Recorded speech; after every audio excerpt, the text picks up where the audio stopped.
नमस्कार, मैं PM DNS Singh और आप देख रहे हैं कमाल है यार। इस वक्त की बहुत ही सीक्रेट खबर निकलकर सामने आ रही है नेपाल से।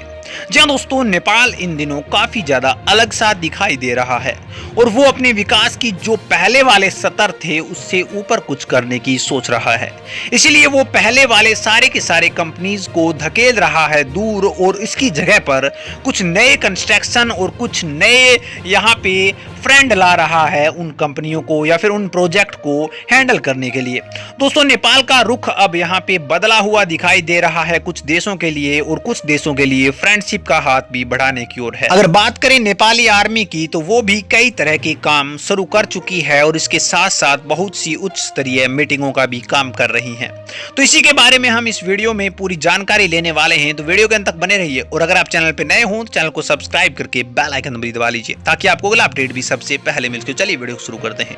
दोस्तों, रिपोर्ट तो कुछ ऐसे ही भी आ रही हैं कि अब चीन का बोलबाला खत्म हो चुका है नेपाल के अंदर, और कुछ हद तक ये रिपोर्ट सही भी हैं, क्योंकि यहाँ पे देखा गया है कि चीन के जितने भी कंस्ट्रक्शन थे उनमें से बहुत से कंस्ट्रक्शन हैंड बैक कर लिए गए हैं या फिर नेपाल की सरकार द्वारा वापस ले लिए गए हैं। पिछले 5 सालों से बंद पड़े जो प्रोजेक्ट हैं जिन पर काम नहीं किया गया चीनी कंपनियों द्वारा, वो अब यहाँ पे चीनी कंपनियों से छीन ही लिए हैं। इसके साथ साथ वो प्रोजेक्ट भारत को भी दे दिए हैं, ये उससे भी बड़ी बात है। और यहाँ पे भारत के साथ एक अच्छी मित्रता जो सदियों से चली आ रही है उसे निभाने का भी काम किया जा रहा है। इसके साथ ही यहाँ पे हमने देखा था कि देवबा जो कि भारत का दौरा भी करके आए थे, और उसके बाद यहाँ पे जो इंडिया के प्राइम मिनिस्टर नरेंद्र मोदी हैं वो भी नेपाल के अंदर दौरा करने आए थे, और उसके अंदर यहाँ पे बहुत से कंस्ट्रक्शन के ऊपर बातचीत भी हुई थी। मैं आपको बता दूं कि दोस्तों, ना केवल भारत के साथ नेपाल रिश्ते बढ़ा रहा है बल्कि इससे भी ज्यादा अमेरिका के साथ रिश्ते बढ़ा रहा है। जैसे ही यहाँ पे एमसीसी आई है उसके बाद से कुछ अलग ही नजरिया दिखाई दे रहा है। काठमांडू की अगर रिपोर्ट के मुताबिक माने तो उनका कहना है कि जो अमेरिका है वो बहुत ही चालाकी या फिर चुपचाप रहकर अमेरिका में नेपाल में काम कर रहा है, और वो चीन पर नजर भी गड़ाए हुए है। क्योंकि ये तो आप सभी लोग जानते ही हैं कि चीन और यहाँ पे अमेरिका की बिल्कुल नहीं बनती, तो कहीं ना कहीं इस चीज का फायदा नेपाल को हो रहा है। और कहीं ना कहीं हम समझ सकते हैं कि चीन को टारगेट किया जा रहा है, तो आप समझिए कि ना केवल यहाँ पे नेपाल को जो अमेरिका से फायदा होने वाला है, जबकि यहाँ पे भारत से भी फायदा होने वाला है। और इसके साथ साथ दोस्तों, मैं आपको बता दूं कि जो अमेरिका के ऑफिसर्स हैं, आर्मी ऑफिसर्स, वो उन्होंने एक गुप्ताऊ मीटिंग भी करी है, जिसके अंदर अगर हम बात करें तो कई तरह के फैसले लिए गए हैं, और दोनों ही मिलिट्रीज ने यहाँ पे हार्डवेयर अदला बदली करने की बात की है। कुछ दिन पहले हिंद प्रांत में अमेरिका कमांडर जो एडमिरल जॉन ओक्विलो है वो काठमांडू गए थे, और जॉन 36 देशों में अमेरिका ऑपरेशंस के हेड है। मैं आपको बताऊं, खास बात इसकी ये है कि जॉन के काठमांडू दौरे पर अमेरिका ने कुछ खास कहा भी नहीं और किसी को बताया भी नहीं। बाद में काठमांडू पोस्ट ने इस पर विजिट किया और इसकी जो जानकारियां थी वो एकत्रित करी, जो कि ये बहुत बड़ा यहाँ पे काम बताया जा रहा है।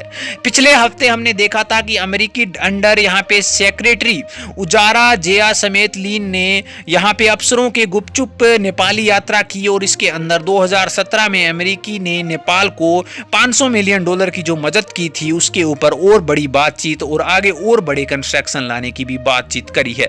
मैं आपको बता दूं दोस्तों कि इसके साथ साथ नेपाली जो आर्मी है वो भी काफी ज्यादा हद तक एक्सपेंड करना चाहती है। उन्होंने भी यहाँ पे नेपाल के जो यहाँ पे चीफ हैं वो जा रहे हैं अमेरिका के दौरा करने के लिए, और नेपाली आर्मी की इस यात्रा की पुष्टि कर दी गई है। और नेपाली आर्मी चीफ अमेरिका के अलावा भी बहुत से देशों में जाने वाले हैं।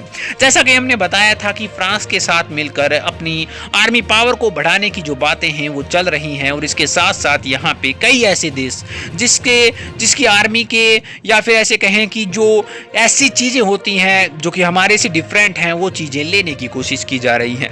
तो इससे स्पष्ट पता चल रहा है दोस्तों कि विकास की राहों इसके अलावा यहाँ पे नेपाल की आर्मी की ताकत को बढ़ाने के लिए या फिर किसी भी तरह का ऐसा काम जो कि नेपाल कहीं न कहीं पहले अलग देशों से करवाता था वो अब महाशक्तियों से कराना शुरू कर दिया है।